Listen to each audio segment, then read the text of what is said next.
Welcome to 3.4.3 balance sheets, continuing with final accounts. The balance sheet is one of two final accounts that are looked at in the IB curriculum. The balance sheet is also known as a statement of financial position, which shows the organization's assets, liabilities, and the owner's investment. Just highlight that there. So assets, can get that highlighted or not. Yep. Liabilities and the owner's assets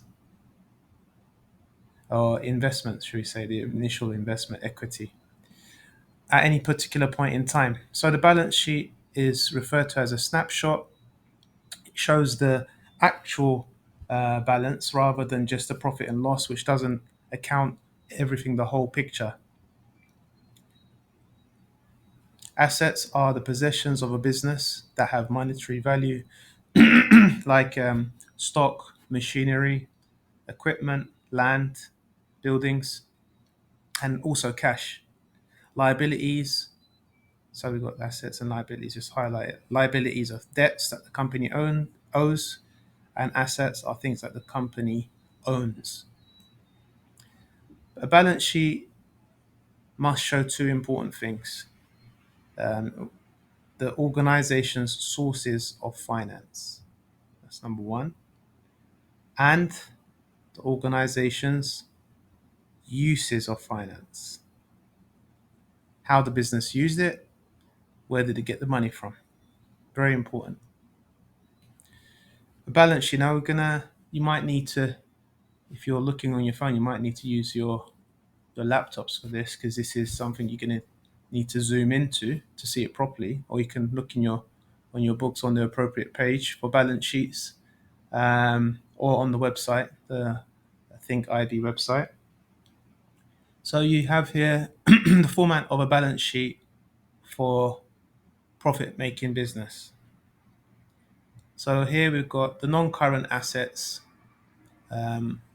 Non-current assets, like anything that is not cash, that can't be easily uh, made into cash within 12 months or less, is called a non-current asset. So property, plant, not the plant that you put in your house, but like a plant where you have like a factory or some type of processing plant where you make things. Equipment, that's valued at 200 million. 200 million. Maybe just for the sake, there's a tool here that does magnify. So I'll just magnify for those looking on their phone. So here we go. Property. This is non-current assets at top. Property, plant, equipment, 200 million. Accumulated depreciation, which we're going to go to in the towards the end of this unit, which is how much those things above have lost value since in the last year. So it's gone down by 20 million, it's lost value. And then we go the non-current assets total. It's not showing there. Let me just zoom back out. There it is, actually. It's 180. If I can zoom into it, be a bit nicer. There we go. Let me zoom out and then move across. I'm not able to successfully show that. So on the 8 is 180. Next we have current assets. So current assets are anything that's liquid, like something that can be turned into cash, or cash itself. You'll get it within the next 12 months or so. So we've got here cash, 15 million. Debtors, people who owe you money, 25. Stock, 20. So current assets, 60. So non-current assets, 180, things that you own, and cash or current assets, liquid assets at 60. So in total assets is 240. Take your time with this sheet. Take your time, because you get similar sheet in the exams. Then we've got something which we covered briefly, the terminology liabilities, like debts. So current liabilities, things that need to be paid off within the next 12 months. So current, let's go down. Current liabilities. You've got bank overdraft. You've got trade creditors. I don't know why. Let's try and see if we can zoom out a little bit. Here we go. No, it's not working that great. So bank overdraft, 5 million. Trade creditors, people who your suppliers, you owe them 20 million. Other short-term loans, 15 million. So current liabilities, things you need to pay off within the next 12 months, 40 million. This is current. Non-current, anything that you've got a longer term period to pay back is called long-term or non-current liability. It's non-current. It's not currently needed. The word current in English is to do with now, and therefore you don't need to do it or give back that money right now. So 100 million non-current liability. So it's there on the balance sheet, 100 million. So altogether we've got 100 and plus 40. The liabilities altogether add up to 140. And then we're looking at the net assets. It's the difference between 140 and 240. So 140 is positive and 240 is positive in the plus and 140 is negative. So put them together, you get 240 minus 140 is 100 million altogether. And then equity, which is what's left, is for um, the the shareholders, 80 million. It's not necessarily 80 million, but in this balance sheet, they've got 80 million, and retained earnings, which they're keeping within the company, is 20. That's how it's split. This is as in the profit and loss account. You'd put this as, if it was a profit and loss account, this is the actual profit, the net profit after all of the expenditures. They're different, but just if you can see the similarity there. So just diving in, as I said before, you do need to sometimes look at these sheets that come after, or these slides and the terminologies, and look back and get more and more familiar with what these new terminologies, what they are. I told you, like, it could take between 4 and 16 times. Might take maybe take you 2 or 3 times. But you definitely need to read through it more than once in order to get the hang of it. So current assets are possessions that an organization within monetary value, with a monetary value, but intend to be liquidated, i.e., turned into cash within 12 months of the balance sheet. These include cash, debtors, people who owe you money, not who you owe money. I know it's strange in that it's for debtors, debtors to you, not you owe debt. That's the opposite of this is creditor, who you owe debt to. They are the ones you pay. So that you'll see that in the current liability. So debtors, people who owe you a debt, and then you have stocks, because stock turns into cash once you sell it within 12 months. That is, that's the idea. So cash, debtors, stocks. Also, raw materials. You might have raw materials. Is a type of stock. Stocks are characterized into three ways: raw materials, semi-finished goods. Um, could be something that your company maybe does part of the product. Maybe you got all the pieces uh, together, and you need to add the paint, for example. So semi-finished, not completely finished, and finished goods, the final product that will be sold to the customer. Total assets are the sum of all the non-current and current assets. So we've covered assets, things that the company owns. Liabilities, simply put, what the company owes. Debts, bank overdrafts, which is temporary money that you can take out from your bank account, which is limited, which normally needs to be paid within a few months to avoid high interest charges, which you mentioned before in previous slides. Trade creditors, those suppliers who normally give you credit, and they give you obviously normally 30 to 60 days, sometimes more. They give you the stock so you can sell it, and then they give you amount of time to pay them back. You don't have to pay as soon as you have it in your hands. And then short-term loans from the banks or a financial lender, which normally needs to be paid within 12 months. Non-current liabilities, we said anything more than 12 months, a debt that can be paid more than 12 months. And total liabilities is the total of the current liability and non-current, current and non-current here. Add it together to get yourself. Okay, well, that didn't work out great, so I'll just carry on. Non-current liabilities. Okay, so net current assets. So net assets and equity. We're at the last part of the balance sheet. So net assets is what's left between when you've minus the total assets from the total assets, the total liabilities. So what you own, both stock, building, everything, the value, minus everything that you owe now and in the future. And that tells you the actual clear picture of the financial position, not just what did you make today, what did you make this year. I mean, doesn't necessarily show the true picture of where you are financially.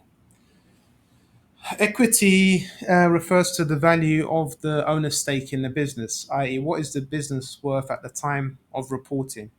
It's comprised of both capital share and retained earnings.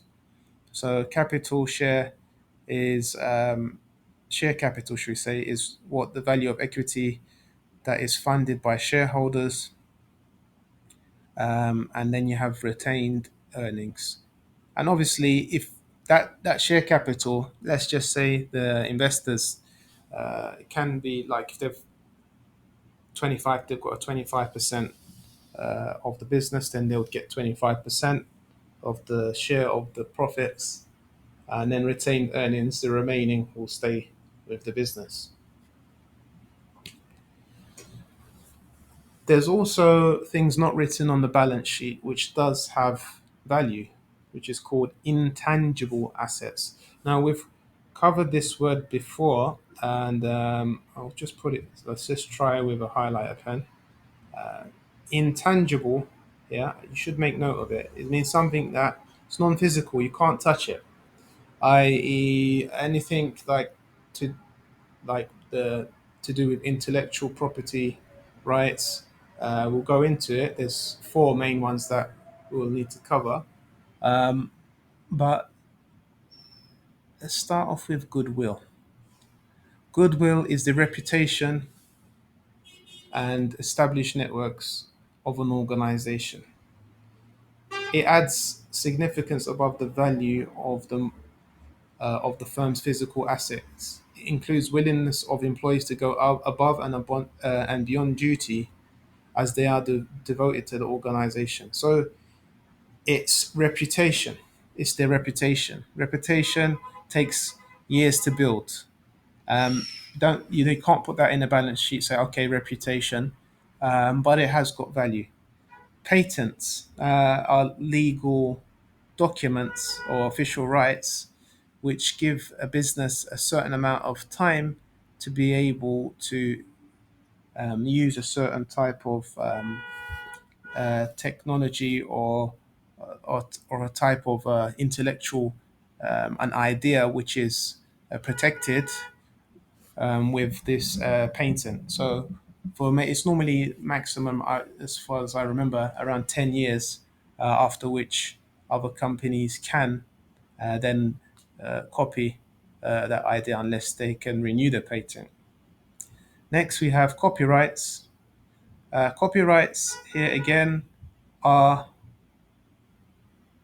registered to the owner of the legal rights of creative pieces of work. So you'd normally find this in music, you'd find this in writing to cover authors, musicians, conductors, script writers, and directors in movies. So it's about commercial use of this authored work. And then you have trademarks. You might know of trademarks. So you see the logos, the ticks, slogans. Just do it. Like Nike. McDonald's. I'm loving it. they are registered slogans, catchphrases, or should we say, brands. Can't just bring out a brand and you say it's called tick, and then you're using the same Nike tick in the same way. You can't use it. You'd have to. I know there's many small companies. I have seen it. I think it's just called just like it, or I mean, it's not something that could go big because then they would have a lawsuit from Nike, and the company will be taken down. So the four different intangible assets we covered were copyrights on this page, trademarks, goodwill, and patents. Now we're going to look at depreciation. We mentioned it before, where fixed assets, um, let's look at buildings or machinery or a cars, vehicles, um, they lose value over time. When you buy a car in 2023, it's not going to keep the same value in 2024. The value that it loses is called depreciation. And that happens with your phones, it happens with anything that you buy. As soon as you bought it and you've opened the box, it's lost value. There's two methods that we use to, well, the main methods that we're going to cover, although there's two others mentioned. That for depreciation, you've got the straight line method, which is a constant amount of depreciation is subtracted from the value of the asset each year. And then you've got the units of production method, depreciating an asset on the basis of its usage. So uh, how much it goes down each year is pretty straightforward. It goes down a certain amount each year. Whereas units of production, we're saying that, for example, this machine is good for 20,000 units. It can produce 20,000 units. After that, I think one of your colleagues he had a brick factory, and I'm not sure how many bricks that oven could bake, and it would be like maybe 100,000. Let's just say, after 100,000, that machine is considered scrap, should be thrown away because it's not as efficient as it once was. So there's two ways that it would lose value. Finally, the other key terms included here is market value, the estimated total value of a company if it was taken over, and the net book value, the current balance sheet value of a non-current asset, which is the original cost minus the accumulated depreciation. So calculating depreciation using the straight line method. A worked example based on a lifespan of 3 years, $3,000 computer being used, three of them. So that's 9,000 being used for 4 years, but with a scrap value of just $200. So we've got here annual depreciation. Present year, there's no depreciation, 9,000 because 3 times 3, 3,000 times 3 is 9,000. And the year one, it goes down to by this amount, according to this straight line method, the same amount every year. So 4 years going down, each time 2,100, you can see. It goes down to, in year four, $600. It loses a lot of value. Another example here, assume a machine is bought. This is using the units of production method. So assume a machine is bought for $400,000 by an engineering business. The company's accountants believe that it has a residual or salvage, say scrap value of $40,000. Based on previous experience, the company considers this machine is capable of producing 20,000 units during its lifetime. So depreciation of unit equals 400,000 minus 40. So the starting the price it was bought for minus the scrap value divided by the number of units that it can produce. So it says it's $18, 18 each depreciation per unit. So it goes down, the value goes down by $18 per unit that is produced. So let's look at year one. For the first 5,000, it's gone down by 90,000. Yeah. And so 90,000, it reduces the 400,000 by to the new net book value of 310. Goes down by another 90,000 because it produced 5,000 again. In the third year, it produced 8,000, hence it went down by 144, and then finally 2,000. So it ended up being at the net book value of 40,000 by year four. So it's important to minus the original value minus the scrap value divided by the number of units that it's supposed to be capable of producing. Then you can work it out.